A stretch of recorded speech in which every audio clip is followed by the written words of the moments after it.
Selamat siang pemirsa dan menyaksikan Deadline News pukul 12 waktu Indonesia Barat. Saya Eva Wondo.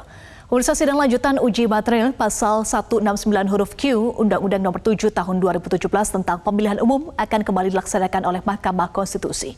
Untuk informasi selengkapnya kami sudah bergabung bersama dengan jurnalis Metro TV Bernardine Mario. Bernardine, apa agenda sidang uji materi Undang-Undang Pemilu hari ini? Ya Eva, betul sekali bahwa hari ini akan kembali dilangsungkan sidang uji material Undang-Undang Nomor 7 Tahun 2017 tentang Pemilihan Umum, di mana direncanakan akan dimulai pada pukul 13 waktu Indonesia bagian Barat dengan agenda menyampaikan perbaikan permohonan yang akan dilakukan oleh pemohon. Memang sebelumnya sidang telah dilakukan pada tanggal 23 Mei dengan agenda sidang pendahuluan permohonan.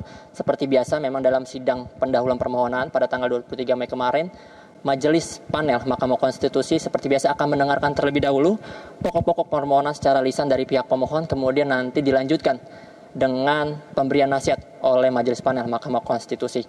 Dan memang pada tanggal 23 Mei kemarin, para pemohon yang tercantum dalam website Mahkamah Konstitusi yakni Ketua Umum Partai Garda Perubahan Indonesia atau Partai Garuda Ahmad Rida Sabang dan juga Sekjen Partai Garuda Yohana Murtika tidak hadir. Tetapi memang dari kantor DPP Partai Garuda telah menunjuk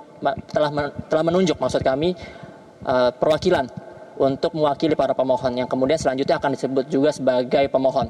Dan untuk agendanya memang kemarin telah dilakukan perbaikan oleh para pihak pemohon dan hari ini pihak pemohon akan menyampaikan apa saja perbaikan yang sudah dilakukan. Adapun beberapa poin yang kami catat dalam sidang pendahuluan yang diminta oleh Majelis Panel untuk dilakukan perbaikan, yakni yang pertama adalah Majelis Panel meminta alat bukti untuk memperkuat dalil atau argumentasi permohonan uji material.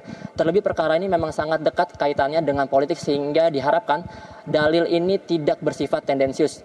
Kemudian yang kedua, pihak Majelis Panel meminta penyesuaian argumentasi pokok perkara dengan petitumnya karena pemohon seperti yang sudah disampaikan dalam uji material ini secara fokus ingin melakukan uji material terhadap pasal 169 huruf Q Undang-Undang Nomor 7 Tahun 2017 tentang pembatasan usia capres atau cawapres, yang dimana dalam pasal 169 huruf Q ini mengatur bahwa capres atau cawapres harus berusia minimal 40 tahun. Hal inilah yang kemudian diminta oleh Majelis Panel untuk ditambahkan penyesuaian argumentasi pokok perkara dengan petitum karena memang pemohon meminta kepada MK untuk dibuatnya ketentuan baru apabila tidak mengubah batas usia 40 tahun, diminta adanya frasa tambahan, yakni berpengalaman sebagai kepala daerah atau wakil kepala daerah, sehingga capres atau cawapres ini apabila belum mencapai usia 40 tahun dimungkinkan untuk melaju ke kontestasi pilpres dengan syarat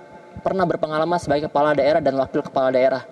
Dan hal inilah yang kemudian diminta oleh Majelis Panel Mahkamah Konstitusi untuk dilakukan perbaikan. Kemudian yang selanjutnya dari yang kami catat ada dua unsur fundamental yang harus diperkuat oleh pihak pemohon. Dalam hal ini yakni pemohon harus bisa menjelaskan apa yang diuji, pasal yang diuji maksud kami apabila menjadi penghalang bagi partai yang bersangkutan, yakni Partai Garuda, di mana memang secara tertulis dalam permohonan Partai Garuda mengatakan bahwa dalilnya mendapat kerugian secara konstitusional, secara aktual dan faktual.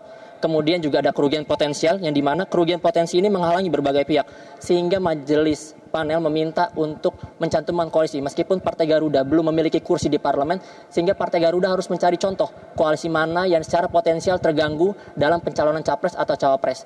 Dan hari ini kita masih menunggu memang persidangan dari penyampaian perbaikan permohonan dan kira-kira akan dalam sidang perbaikan permohonan adalah tiga hal tersebut yang tadi sudah saya sampaikan kira-kira akan disampaikan oleh pemohon, sehingga apabila perbaikan sudah dilakukan Mahkamah Konstitusi kemungkinan akan kembali melanjutkan sidang ini ke tahapan selanjutnya.